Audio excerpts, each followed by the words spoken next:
I scared? No. I hurt your feet. You drag your feet. I don't. You do. I don't. Okay. We'll agree to disagree. Okay. All right. Hi, guys. Oh, I didn't realize you were recording. Yes. Yes, and all that's recording, and I'm not taking it out. Oh, wow. Okay, so I'm having a dilemma. What's on there? So I have this pretty fabric, and I'm in love with it, right? Jenna, if you don't get that Spider-Man out of my shot,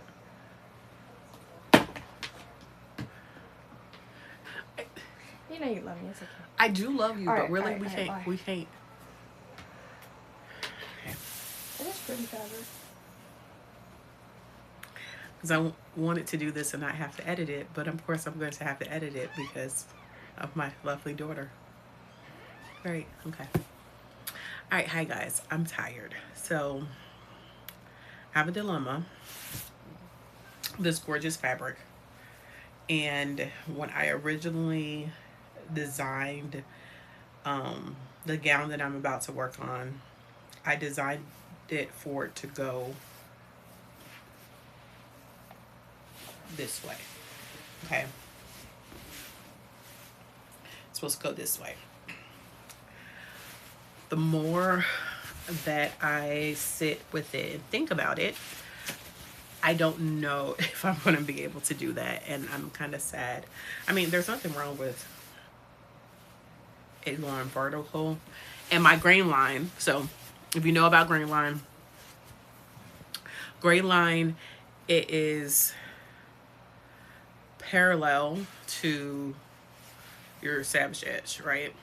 So my grain line in this goes this way, and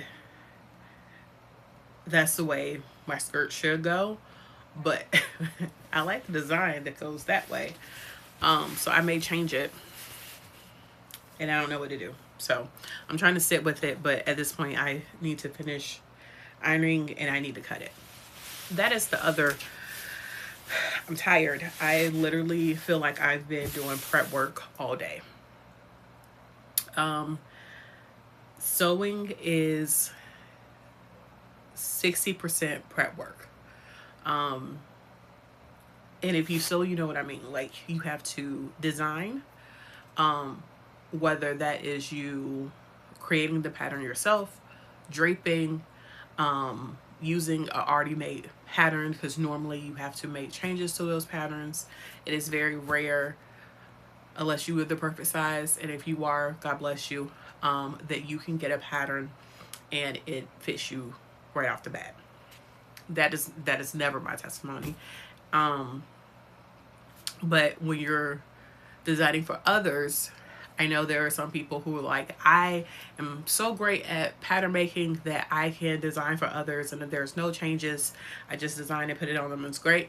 That's not me. For this process, I had to do mock-ups, and probably 70% of the patterns that I'm using, I designed. That being said, even the patterns I didn't design, I still had to go back and make changes, but it's just a lot of work because it's the patterns, pattern making, mock-ups.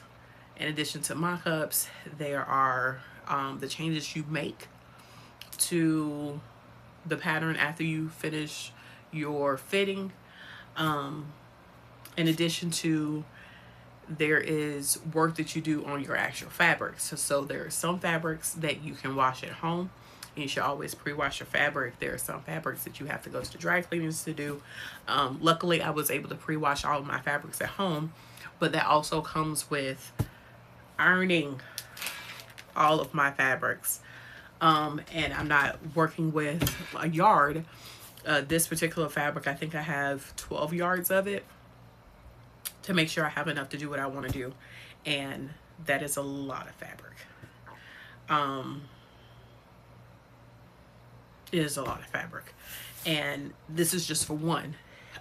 We're not talking about interfacing and cutting out all the fabric pieces, and most of these pieces are not just a front and a back. There's front, back, facings, and multiple pieces. I think for one of my corsets, I cut out 72 pieces just for the corset alone. We haven't even touched the bottom yet.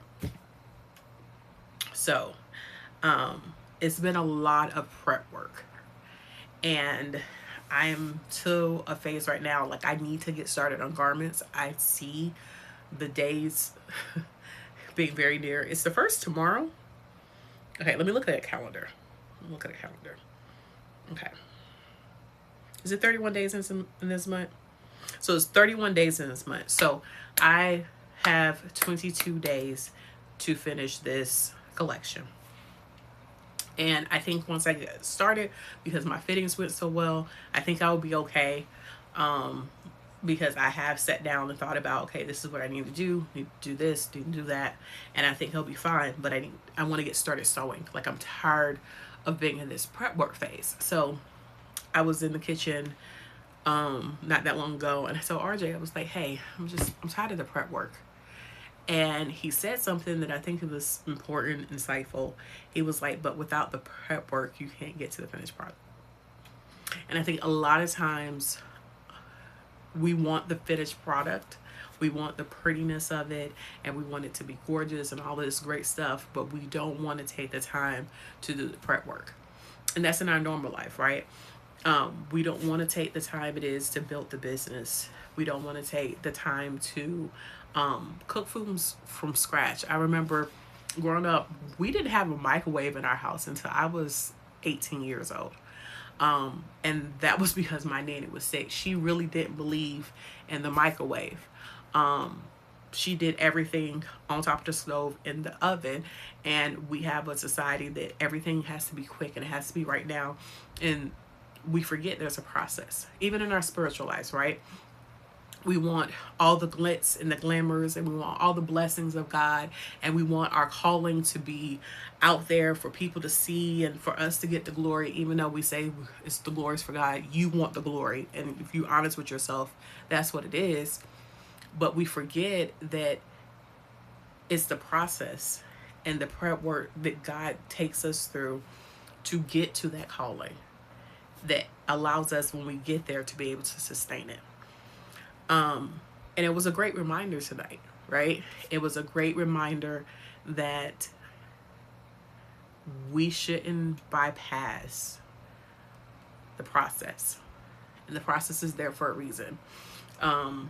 Even in sewing, I easily see people online, especially others, designers.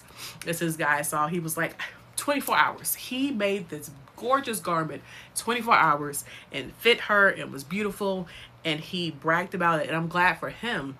It's just not my testimony.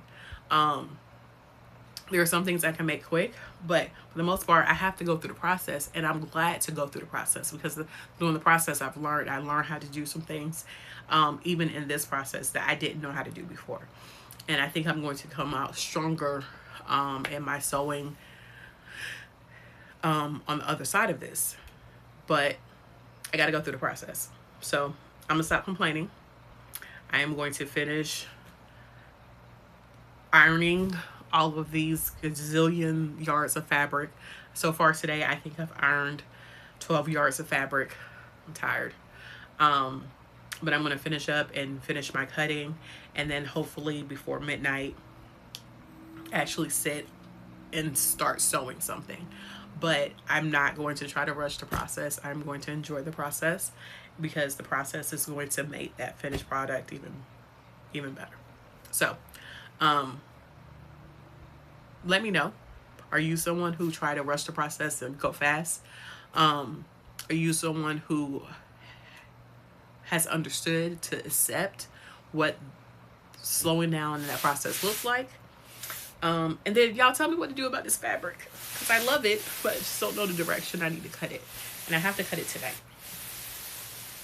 Okay, I'll talk to you guys later.